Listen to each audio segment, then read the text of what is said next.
Stepping back in time a little bit for this stop in the Atlanta Metro, Greenbriar Mall has quite a bit more history than you may realize, and although it stands anchorless, its inline occupancy seems to have a fair amount of life to it. Let's get a closer look.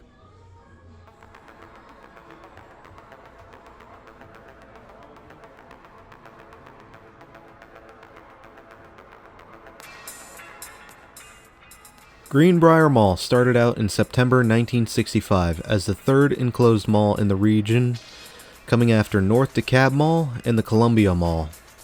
Designed by Edwards and Portman and developed by Crowe Carter and Associates, the mall would host Rich's on the east side and JCPenney on the west side. In October 1965, the mall's movie theater would open shortly after, complete with rocking chair seats, a smoking lounge, transistor-enabled sound, and all-year air conditioning. The rocking chairs are a little odd, but everything else was state-of-the-art for its time.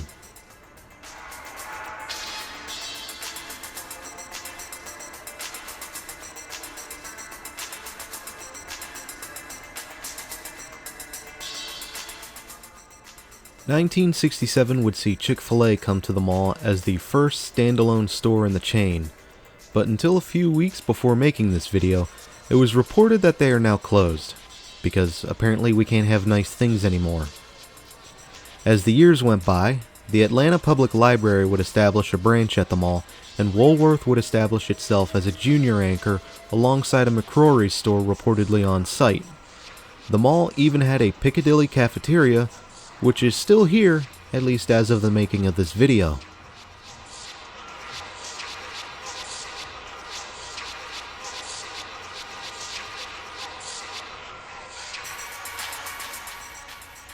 In 1985, JCPenney decided they had enough of the Greenbriar Mall and jumped ship. 1987 would see Upton's come in to fill the void, however, and Circuit City would open an outparcel that same year. 1992 would see Cub Foods set up an outparcel near the freeway, with the Magic Johnson Theaters opening up in 1996. It wasn't all sunshine and rainbows, however, as Upton's and McCrory's would depart the mall in 1992. Burlington Coat Factory would at least come to take Upton's place in 1995.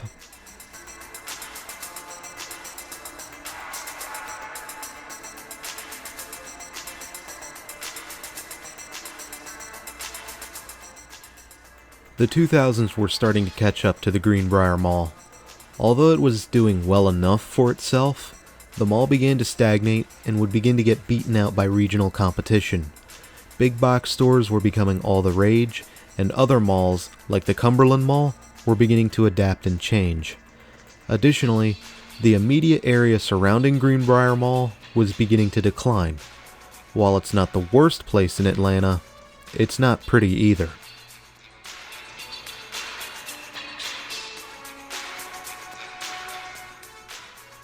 Older malls like these tended to have grand courts around the anchor pads. The now defunct Eastland Mall in Columbus was built a similar way. Even though it's been updated at some point in its life, the anchor itself is still striking despite being vacant, and this court did a great job at making you feel small.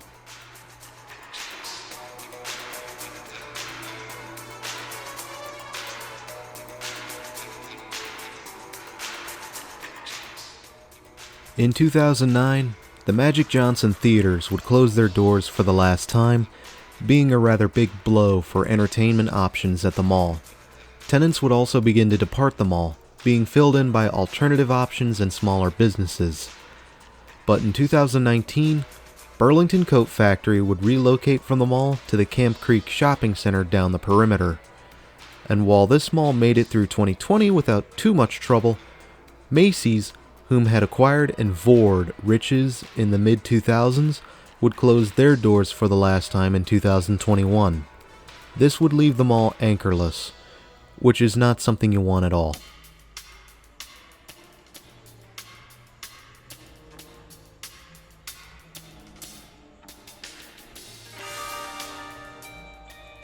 Despite being anchorless, however, Greenbriar Mall remains in surprisingly decent shape with a respectable inline occupancy, with a handful of major chains sprinkled along small businesses.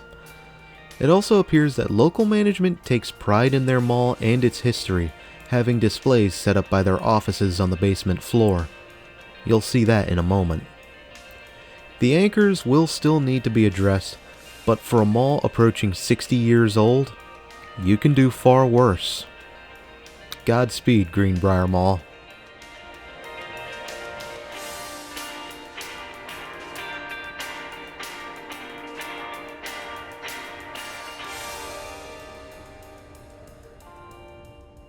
I already like the architectural presentation of this mall, if you can't tell between the anchor courts and the main corridor, but this basement area adds a new level of quirkiness to the mall.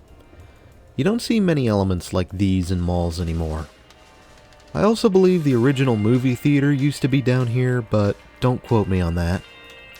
And on top of that, maybe I didn't pay too much attention, but I don't remember seeing many buckets or strategically placed trash cans at all. So it seems that this mall is decently maintained, which goes a long way for a mall's longevity. I am curious to see how management will handle the anchor situation, however. Will they fill them in, or redevelop them into new and different things? Maybe if they see this video they could share in the comments.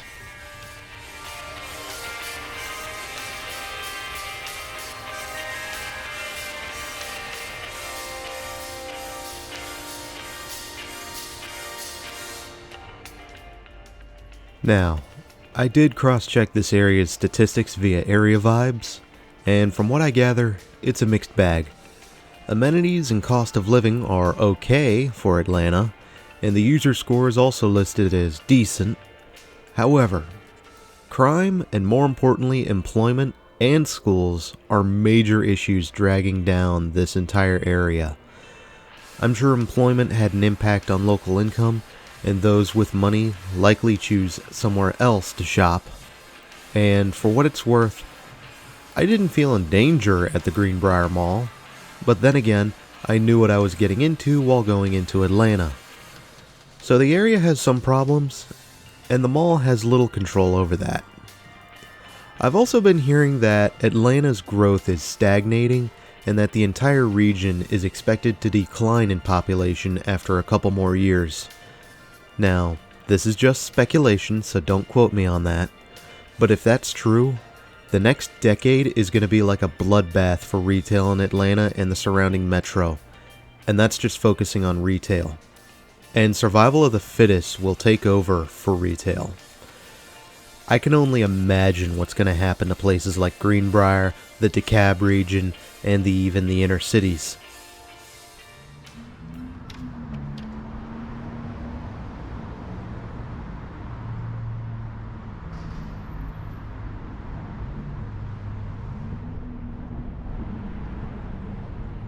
Thanks for having me, Greenbriar Atlanta.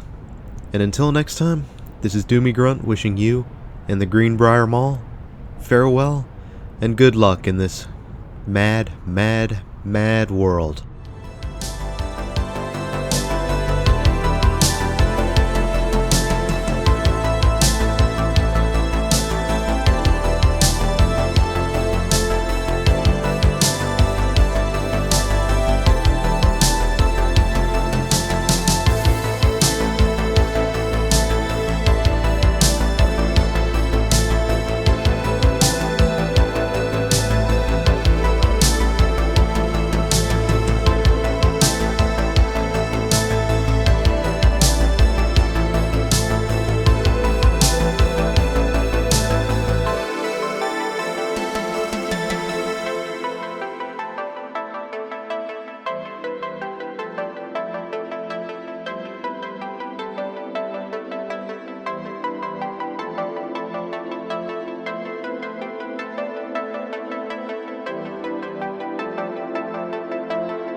Out of these three things, what's the scariest in Atlanta?